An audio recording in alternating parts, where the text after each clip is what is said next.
revue de presse. Jeudi 21 novembre 2024, madame, monsieur, bienvenue à la revue de presse sur ITFM Centre et Cam News 24 émettant depuis Garoua. Le quotidien, l'économie pour démarrer, Cameroun, les dessous de la visite du directeur du département Afrique du FMI. Abebe Aemro Selassie achève son séjour en terre camerounaise après des échanges avec des autorités. Page 3 du journal L'économie.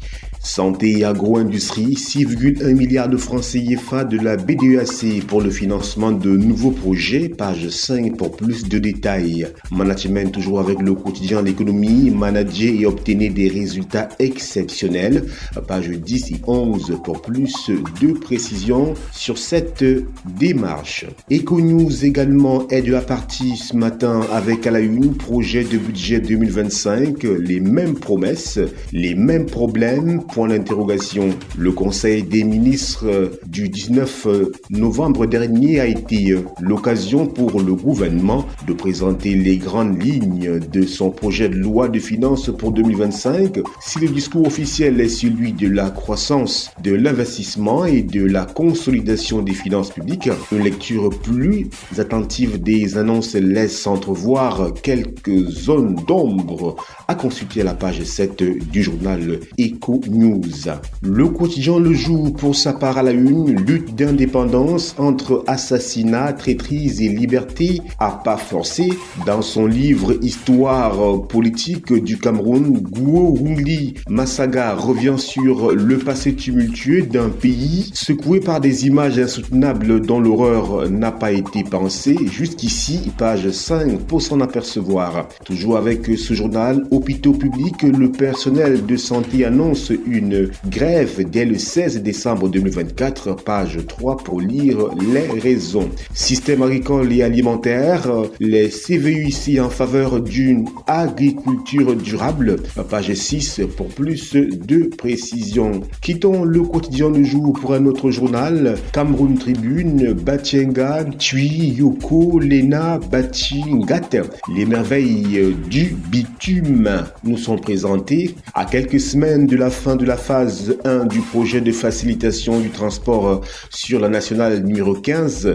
L'impact de la route sur le quotidien des populations et sur l'économie est déjà palpable. Le directeur général de la Banque africaine de développement pour l'Afrique centrale et responsable pays pour le Cameroun, l'un des bailleurs de fonds, était sur le terrain les 12 et 13 novembre dernier. À lire le grand reportage de Cameroun Tribune aux pages 16 et 18 de cette édition. Toujours avec Cameroun Tribune, produits de grande consommation, disponibilité assurée, prix inchangée, information donnée hier lors des concertations entre le ministre du Commerce et les responsables des filières dont le but était d'évaluer la situation du marché à la veille des fêtes de fin d'année. Page 11 pour lire toute cette assurance donnée par le gouvernement camerounais par rapport à la fête de fin d'année et surtout sur les produits. Écho du Parlement sans transition, 6 projets de loi déposés à la Chambre haute. Cette fois-ci, le Sénat, reçu du président de la République, les 6 textes ont fait l'objet d'examen par la conférence des présidents et ont été jugés recevables au cours de la séance plénière présidée par Sa Majesté Aboubakari Abdoulaye, premier vice-président du Sénat. C'est à lire en page 2 du journal Écho du Parlement. Toujours avec Écho du Parlement, visite du service de gériatrie de l'hôpital central de Yaoundé par les députés, membres de la commission des affaires culturelles, sociales et familiales de l'Assemblée nationale. Page 4 pour plus de précisions. Conjoncture économique est également de la partie études à l'étranger et financement, alerte sur les dérives autour des cautions scolaires. Page 3 pour plus de précisions. Diapason à la une, GECAM, ADC, incompréhension ou répression. Eh bien, le président du GECAM, Célestin Tawamba, accuse le directeur général des ADC, Thomas Soumou, de graves négligences dans la gestion des aéroports du Cameroun. La correspondance rédigée en protestation avec copie au Premier ministre et au ministre des Transports a été largement diffusée sur les réseaux sociaux avant d'atteindre les bureaux des ADC. Les responsables des ADC remettent la balle balle au centre et adopte une méthode pédagogique en page 5 de cette édition.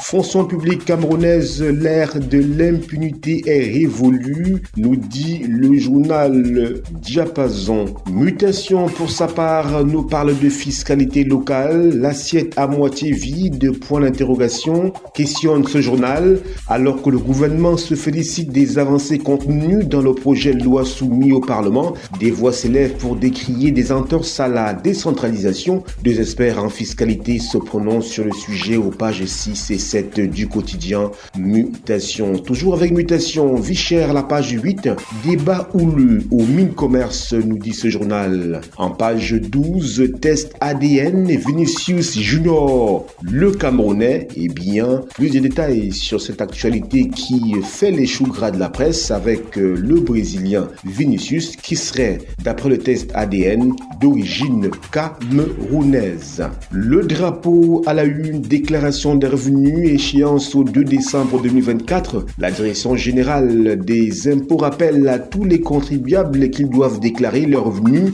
d'ici le 2 décembre 2024. En cas de non-déclaration, des sanctions telles que l'impossibilité d'obtenir des attestations fiscales ou d'ouvrir des comptes bancaires seront appliquées. Page 3 du journal Diapason pour plus de détails. Généalogie, les racines camerounaises de Vinicius Junior confirmées.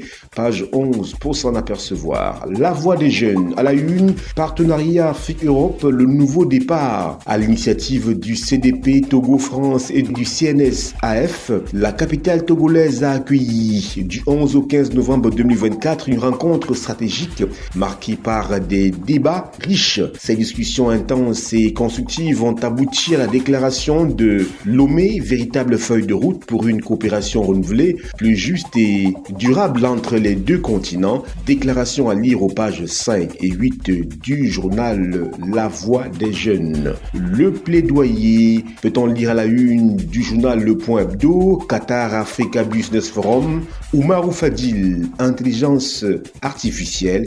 Eh bien, direction page 2 pour lire justement le plaidoyer de Oumarou Fadil, homme d'affaires camerounais, qui se prononce sur cette actualité. Santé publique, minérésie, pharmacopée traditionnelle, l'impact à lire à la page 2. Depuis quelques années, la propension vers un retour à la médecine traditionnelle prend une ampleur considérable au Cameroun. Dans les milieux scientifiques conventionnels, on n'exclut plus une cohabitation entre les deux pratiques, encore moins le recours aux solutions de combinaison hybride. Est-ce pour cela que Madeleine Tuenti et l'IMPM s'y impliquent de plus en plus? Point d'interrogation. Toujours avec le journal Le Point, Fekafoud Sinafor Eto Njitap au couteau, nous dit ce journal en page 3. Défis actuels pour sortir de cette revue de presse. Fichier solde 3577 agents publics déjà radiés pour fraude et absentéisme, nous dit le journal Défis actuels. Au total, quelques 8766 agents publics pourraient être radiés par le ministre de la fonction publique au terme de la phase contentieuse du comptage physique des personnels de l'État COPE initié en 2018 par le ministre des Finances. Nous vous disions page 3 pour plus de détails. Voilà madame, monsieur, c'est la fin de la revue de presse édition de ce jeudi 21 novembre 2024 sur ITFM 103 et Cam News 24. Christian Ouré, Yves-Anselme Tadiofo, Emeline Doudou, Amadou, Ibrahim Sali, Justine Nekwanoudji et Ghislaine Kungang, c'est l'équipe type. Nos programmes se poursuivent. C'était la revue de presse.